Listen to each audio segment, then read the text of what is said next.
കേരളത്തിലെ അടിസ്ഥാന സൗകര്യ വികസനത്തിന് ധനസമാഹരണം നടത്തുന്ന കേരള ഇൻഫ്രാസ്ട്രക്ചർ ഇൻവെസ്റ്റ്മെന്റ് ഫണ്ട് ബോർഡിന്റെ മസാല ബോണ്ട് ഇടപാടുകൾ സംബന്ധിച്ച് എൻഫോഴ്സ്മെന്റ് ഡയറക്ടറേറ്റ് പുറത്തുവിട്ട വിശദീകരണങ്ങൾ സംസ്ഥാന ഭരണകൂടത്തെ പ്രതിരോധത്തിലാക്കിയിരിക്കുകയാണ്. മസാല ബോണ്ട് വഴി സമാഹരിച്ച തുക ഭൂമി വാങ്ങാൻ ഉപയോഗിച്ചത് ഫോറിൻ എക്സ്ചേഞ്ച് മാനേജ്മെന്റ് ആക്ട് ചട്ടങ്ങളുടെയും റിസർവ് ബാങ്ക് ഓഫ് ഇന്ത്യ മാർഗനിർദ്ദേശങ്ങളുടെയും ഗുരുതരമായ ലംഘനമാണെന്ന ഇഡിയുടെ കണ്ടെത്തലാണ് വിവാദങ്ങൾക്ക് ആധാരം. ഈ കണ്ടെത്തലിന്റെ അടിസ്ഥാനത്തിൽ കിഫ്ബി ചെയർമാൻ കൂടിയായ മുഖ്യമന്ത്രി പിണറായി വിജയൻ ഉൾപ്പെടെയുള്ളവർക്ക് ഇഡി കാരണം കാണിക്കൽ നോട്ടീസ് നൽകിയിരിക്കുകയാണ്. തദ്ദേശ തിരഞ്ഞെടുപ്പ് പടിവാതിക്കൽ നിൽക്കെ മുഖ്യമന്ത്രിയെ നേരിട്ട് അന്വേഷണ പരിധിയിൽ എത്തിച്ച ഈ നടപടി രാഷ്ട്രീയമായി വലിയ കോളിളക്കമാണ് സൃഷ്ടിച്ചിരിക്കുന്നത്.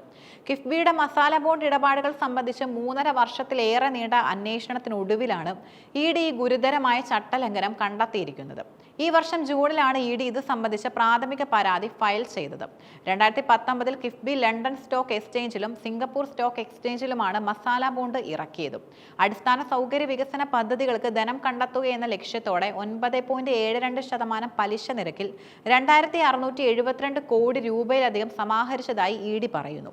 2019 ജനുവരി 17 മുഖ്യമന്ത്രിയുടെ അധ്യക്ഷതയിൽ ചേർന്ന കിഫ്ബി ബോർഡ് യോഗമാണ് മസാല ബോണ്ട് ഇറക്കാനുള്ള നടപടികൾക്ക് അന്തിമ തീരുമാനമെടുത്തത്.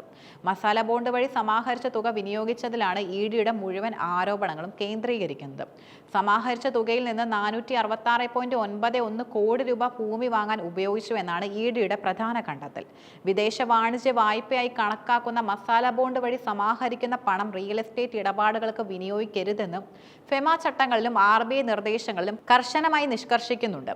ഈ നിയമങ്ങളും നിർദ്ദേശങ്ങളും അവഗണിച്ചാണ് കിഫ്ബി ഇടപാട് നടത്തിയതെന്നും ഇത് കൃത്യമായി ഫെമ ലംഘനവും RBI മാർഗനിർദ്ദേശങ്ങളുടെ ലംഘനമാണെന്നുമാണ് ഇഡിയുടെ വിശദീകരണം.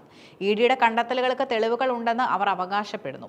ഇഡി അഡ്ജുഡിക്കേറ്റിംഗ് അതോറിറ്റിക്ക് സമർപ്പിച്ച റിപ്പോർട്ടിലെ കണ്ടെത്തലുകൾ കഴമ്പുണ്ടെന്ന് ബോധ്യപ്പെട്ടതിന്റെ അടിസ്ഥാനത്തിലാണ് കിഫ്ബി ഭരണസമിതിയിലെ പ്രധാനികൾക്ക് കാരണം കാണിക്കൽ നോട്ടീസ് നൽകാൻ അതോറിറ്റി തീരുമാനിച്ചത്. ഫെമ RBI ചട്ടലംഘനം കണ്ടെത്തിയതിനെ തുടർന്ന് 4 പേരെയാണ് ഇഡി കേസിൽ കക്ഷി ചേർത്തത്. പിണറായി വിജയൻ കിഫ്ബി ചെയർമാൻ എന്ന നിലയിൽ, കിഫ്ബി ഒരു സ്ഥാപനം എന്ന നിലയിൽ, തോമസ് ഐസക് കിഫ്ബി വൈസ് ചെയർമാനും മുൻ ധനകാര്യ മന്ത്രിയും എന്ന നിലയിൽ, KM എബ്രഹാം കിഫ്ബി CEO എന്ന നിലയിൽ, പിണറായി വിജയൻ ചെയർമാൻ കിഫ്ബി എന്ന മേൽവിലാസത്തിലാണ് നോട്ടീസ് നൽകിയത്. മകൾക്കും മകനും പിന്നാലെ മുഖ്യമന്ത്രി നേരിട്ട് അന്വേഷണ പരിധിയിൽ എത്തിച്ചതോടെ ഇത് കേരള രാഷ്ട്രീയത്തിൽ വലിയ വിവാദമായി. നോട്ടീസ് ഇഷ്യൂ ചെയ്തത് ഇഡി അല്ല, മറിച്ച് ഇഡി സമർപ്പിച്ച റിപ്പോർട്ടിന്റെ അടിസ്ഥാനത്തിൽ അഡ്ജുഡിക്കേറ്റിംഗ് അതോറിറ്റിയാണ്. നവംബർ 12 ഇഷ്യൂ ചെയ്ത നോട്ടീസ് വെള്ളിയാഴ്ച കിഫ്ബിയുടെ തിരുവനന്തപുരത്തെ ഓഫീസിലെത്തി കൈമാറുകയായിരുന്നു.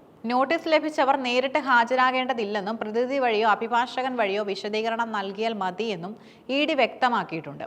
ഇഡിയുടെ ആരോപണങ്ങൾ മുൻ ധനമന്ത്രി തോമസ് ഐസക് ശക്തമായി പ്രതിരോധിക്കുകയും തന്റെ വാദങ്ങൾ മാധ്യമങ്ങളിലൂടെ വിശദീകരിക്കുകയും ചെയ്തു.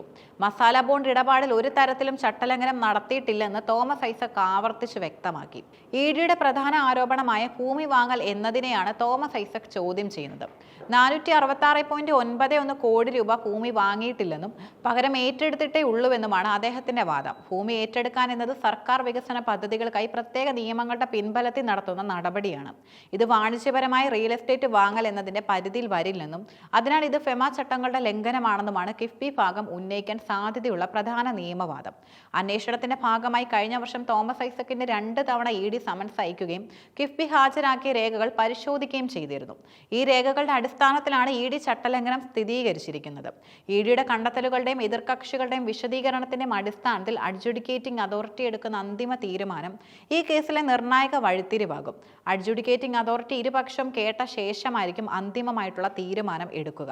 ചട്ടലംഘനം കണ്ടെത്തിയാൽ ശിക്ഷയായി തുകയുടെ 5% മുതൽ 3 ഇരട്ടി വരെ കക്ഷികളിൽ നിന്ന് പിഴയെടുക്കാൻ അതോറിറ്റിക്ക് അധികാരമുണ്ട്.